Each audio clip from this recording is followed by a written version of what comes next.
방금 전에 말씀드린 세 가지, 즉 포지션과 스택 사이즈, 그리고 플레이어의 성향은 우리가 어떤 핸들을 가지고 있는지와 함께 프리플랍에서 모든 결정을 내릴 때 늘 고려해야 하시는 아주 중요한 요소들입니다. 지금까지 설명드린 것에 대해 간단히 정리를 해볼까 하는데요. 일단 어떤 핸드로 림프를 하고 어떤 핸드로 레이즈를 할지에 대해서 다시 한번 정리해 보겠습니다. 림퍼 상대로 레이즈하기에는 너무 약하지만 폴드하게 좀 아까운 핸드들로는 같이 림프를 한다고 생각하시면 쉬울 것 같고요. 그리고 한국 플레이어들은 아이소 레이즈를 자주 하지 않는 편인데, 따라서 레이즈하기 애매한 팩, 그리고 레이즈를 하고 상대가 콜을 해서 플랍에 갔을 때 스택 사이즈가 좀 이상해지는 경우에는 레이즈 대신 오버림프를 고려해 볼 수 있습니다. 그리고 팟에 림퍼가 몇 명이나 있는지도 아주 중요한 요소인데요. 림퍼가 한 명이 아니라 여러 명이 있다면 더 타이트한 레인지로 레이즈를 하되 사이즈도 좀 올려주시고, 또 이런 상황에서는 드로우 핸드들로는 레이즈에서 팟을 키우기보다는 같이 림프를 해서 SPR, 그러니까 스택하고 팟의 비율이 높은 상태에서 플랍을 보는 게 더 좋을 수도 있습니다. 반대로 팟의 림퍼가 한 명만 있을 때는 레이즈가 상당히 괜찮은 옵션이 되는데요. 이때는 너무 타이트한 레인지로만 레이즈를 하지 않으셔도 됩니다. 뭐냐면은 다들 폴드를 해주면은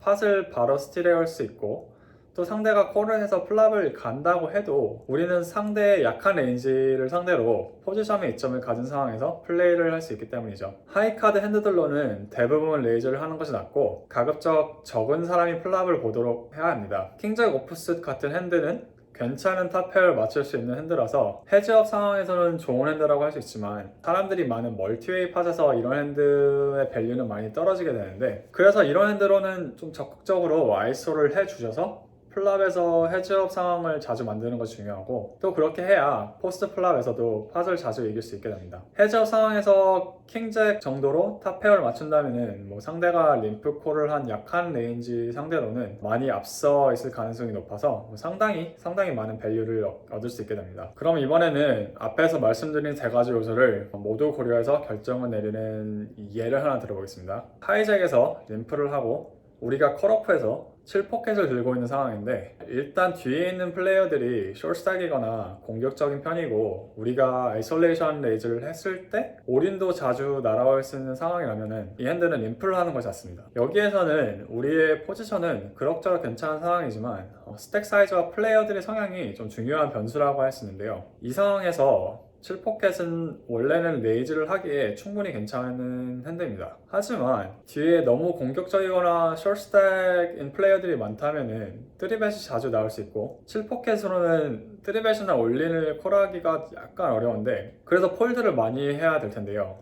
이런 점을 미리 고려하시면은 이 핸드로는 레이즈보다는 림프를 하는 것이 더 낫다는 결론이 나오게 됩니다. 레이즈 대신 림프를 하게 되면 팟이 그렇게 크지 않기 때문에 뒤에서 올린이 나올 가능성도 많이 줄어들고, 만약 상대가 아이소를 한다고 해도 우리는 그걸 콜을 하고 플랍을 볼 수 있기 때문이죠. 귀에 못이 박히도록 여러 번 강조를 드리고 있는 부분인데요. 방금의 예시에서 아실 수 있듯이 프리플랍에서는 포지션과 스택 사이즈, 그리고 상대의 성향에 매 순간 고려해야 합니다. 차트가 두 개 있는데요. 왼쪽은 버튼의 오픈 레이즈 레인지입니다. 앞에서 다 폴드를 한 상황이라면 상당히 넓은 레인지로 오픈을 한다는 것을 보실 수 있는데, 오른쪽에 있는 건 얼리 포지션이나 미들 포지션에서 누군가 림프를 했을 때 버튼으로 아이소를 하는 레인지이고요. 빨간색이 아이소를 하는 핸드들, 초록색은 오버림프, 같이 림프를 하는 핸드들인데요. 일단 앞에 림퍼가 있으면은 전반적으로 우리의 레인지도 타이트해지는 것을 보실 수 있고요. 그리고 레이즈를 하는 핸드들, 주로 하이카드나 하이 미들 파켓 위주고, 나머지 핸드들로는 오버림프나 폴드를 하는 쪽으로 전략이 바뀌게 됩니다. 물론 오른쪽에 있는 차트가 100% 정답은 아니고요. 대충의 가이드라인이라고 생각하시면 될 것 같습니다.